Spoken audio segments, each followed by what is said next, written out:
Hello friends, welcome to my YouTube channel mister agriculture Rohit पर। My name is Rohit Kumar Berwa. आज अपन जो बात करने वाले हो महत्वपूर्ण क्रांतियों के बारे में, कौन कौन सी रिवॉल्यूशन आई थी इंडिया के अंदर, उन सभी के बारे में अपन बात करने वाले हैं। उनको को कौन कौन वैज्ञानिक लाए गए थे, कौन कौन से थे, उन सभी के बारे में बात करेंगे।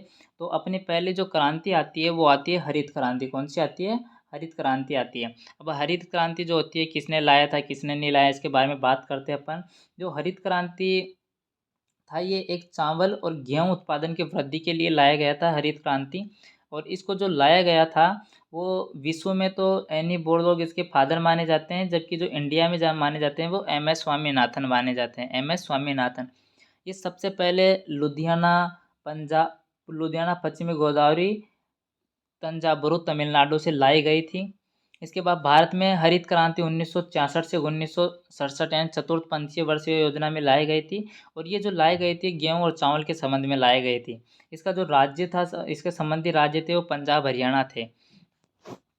पंजाब और हरियाणा इसके संबंधी राज्य थे।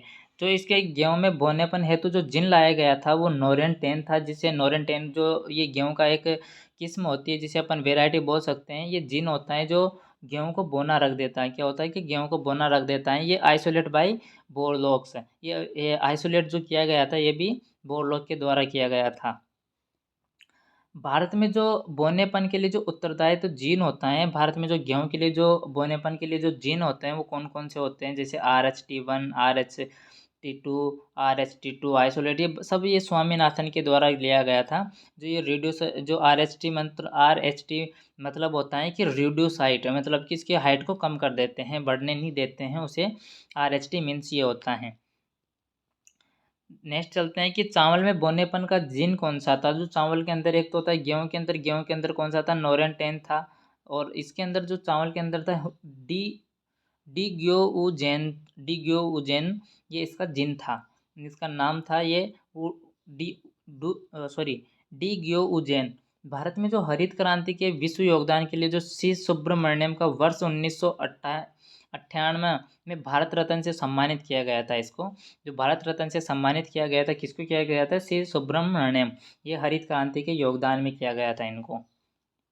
नेक्स्ट अपनी क्रांति आती है येलो क्रांति। नेक्स्ट कौन सी क्रांति आती है? अपनी येलो क्रांति आती है। येलो क्रांति को अपन पीली क्रांति भी बोलते हैं। और ये पीली क्रांति जो होती है ये किस के संबंध में लिया था? ये तिलहन उत्पादन के लिए इसको अपन बोला जाता है, जिसमें सरसों हो गया, सूरजमुखी हो गया, इन सभी की वृद्धि के लिए होता है। इसका जो पिता यानी कि फादर ऑफ येलो रिवॉल्यूशन था वो पित- साम पित्रोड़ा था। साम पित्रोड़ा। तीसरी आती है कि सफ़ेद क्रांति यानी कि वाइट रिवॉल्यूशन। वाइट रिवॉल्यूशन के अंदर वाइट के अंदर वाइट मतलब सफ़ेद दिखने वाली चीज़ें, यानी कि जो मिल्क जो होता है, मिल्क हो गया, मिल्क के संबंध में लाई गई थी, उसके उत्पादन में वृद्धि के लिए। दूध एवं दूध उत्पादन में वृद्धि के लिए लाई गई थी। जो सफ़ेद क्रांति जो था, इसके जो फादर थे वो डॉक्टर वी कुरियन थे, जिन्होंने फर्स्ट चेयरमैन ऑफ NDDB यानी कि NDDB के फर्स्ट चेयरमैन थे ये। नेक्स्ट चलते हैं अपन कि भारत में ऑपरेशन ब्लड, जो एक ऑपरेशन ब्लड चलाया गया था, अभियान था, ये 1970 से 1996 तक इन 3 चरणों में चला था। ये कितने चरणों में चला था? 3 चरणों में। उसके बाद जो क्रांति आई थी वो ब्लू क्रांति आई थी। कौन सी क्रांति आई थी? ब्लू क्रांति। ब्लू क्रांति यानी कि जिसमें अंदर मछलियाँ और समुद्री उत्पादन में जो वृद्धि होती है उनके, ये जो आई थी 1966 में लाई गई थी। और इसके जो पिता थे वो डॉक्टर अरुण कृष्णा थे। कौन थे? डॉक्टर अरुण कृष्णा। उसके बाद नई नई क्रांति आई थी। उसके बाद जैसे कि गुलाबी क्रांति होगी। उसके बाद गुलाबी क्रांति आई थी। गुलाबी क्रांति जैसे झींगा और प्याज, ओनियन या प्रॉन जो होता है, इनकी वृद्धि के लिए गई थी। दूसरा क्रांति जिसे अपन ग्रे रिवॉल्यूशन बोला जाता है, ये उर्वरक फर्टिलाइजर उत्पादन के लिए लाई गई थी। उसके बाद भूरी क्रांति थी। भूरी क्रांति के अंदर फूड प्रोसेसिंग बोले तो खाद्य परिरक्षण के लिए लाई गई थी, उत्पादन के लिए। रजत क्रांति जो होती है, रजत क्रांति में अंडा और पोल्ट्री उत्पादन की वृद्धि के लिए लाई गई थी। ब्लैक रिवॉल्यूशन जो होती है बायोडीजल एंड ईंधन जेट्रोपा वृद्धि के लिए लाई गई थी। उसके बाद आता था कि बैंगनी क्रांति वोयलेट रिवॉल्यूशन जो था, ये वोल्डन प्रोडक्ट के संबंधी में लाई गई थी। उसके बाद जो आता है कि लाल क्रांति, लाल क्रांति यानी रेड रिवॉल्यूशन, जो इसके कलर से पता चल रहा है कि मांस एंड टमाटर उत्पादन के लिए। जो भारत में लाल क्रांति के जो फादर थे वो विशाल तिवारी थे। कौन सा था? विशाल तिवारी। उसके बाद जो आई थी वो राउंड रिवॉल्यूशन थी। राउंड रिवॉल्यूशन का मतलब गोल, गोल जो होती है वो गोल आलू की वृद्धि के लिए लाई गई थी। उसके बाद गोल्डन रिवॉल्यूशन आया। गोल्डन रिवॉल्यूशन के बाद अपन जो गोल्डन रिवॉल्यूशन के अंदर फल उत्पादन, जिसमें रंग बिरंगे फल आते हैं वो। ऑरेंज रिवॉल्यूशन के अंदर नींबू वर्गीय फसलें आ जाती थी। इंद्रधनुष क्रांति यानी कि रेनबो रिवॉल्यूशन जो होती है ये कृषि के क्षेत्र में उत्पादन की में वृद्धि के लिए आते हैं। ये नीतीश कुमार इसके फादर थे। एक आते हैं परभनी। परभनी रिवॉल्यूशन ये भिंडी के उत्पादन से संबंधित थी। परभनी। नेक्स्ट चलते हैं कि उसके बाद एक आई थी टोटल रिवॉल्यूशन कॉन्सेप्ट। ये जयप्रकाश नारायण ने दी थी। अब अपन बात करते हैं कि कौन कौन से राजा रानी के बारे में बात करते हैं कि अनाजों में कौन सा राजा है, कौन सी रानी है, तिलहनों फलों, इन सभी के अंदर कौन कौन से हैं, इन सभी के बारे में बात करते हैं अपन। कि पहला आता है अनाजों का राजा, किंग ऑफ सीरियल क्रॉप जो होता है, किंग ऑफ सीरियल क्रॉप जो बोला जाता है वो मक्का, वो सॉरी गेहूं को बोला जाता है वीट। जो रानी बोला जाता है वो मक्का को बोला जाता है।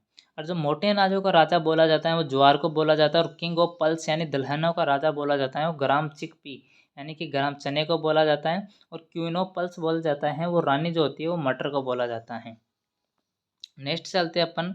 नेक्स्ट जो था वो तिलहनों का राजा जो होता है, किंग ऑफ ऑयल सीड जो होता है ये मूंगफली यानी कि ग्राउंड नट था। और जो क्वीन था ऑयल सीड का वो था तिल।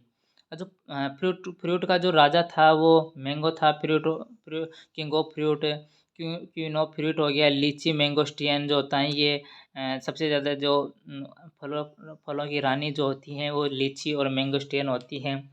जो शीतोष्ण फलों का राजा जो होता है वो सेब होता है, किंग ऑफ टेम्परेचर फ्रूट। ये सब जो होता है ये सेब जो होता है ये शीतोष्ण फलों का राजा होता है। मसालों का राजा की बात करते हैं तो अपन किंग ऑफ स्पाइसेस, ये काली मिर्च जो होते हैं ब्लैक पेपर के नाम से जाना जाता है। जो रानी होती है मसालों की वो छोटी इलायची होती है। उसके बाद सब्जियों का राजा जो होता है वो आलू होता है, जैसे पोटैटो। सब्जियों की रानी जो होती है क्वीन ऑफ वेजिटेबल भिंडी, ओकायरा, लेडी फिंगर जो होती हैं। गरीब मनुष्यों ये तो जो मांस की बात करते हैं मीठोपोर मेनो, जो गरीब मनुष्यों का मांस होता है वो होता है सोयाबीन।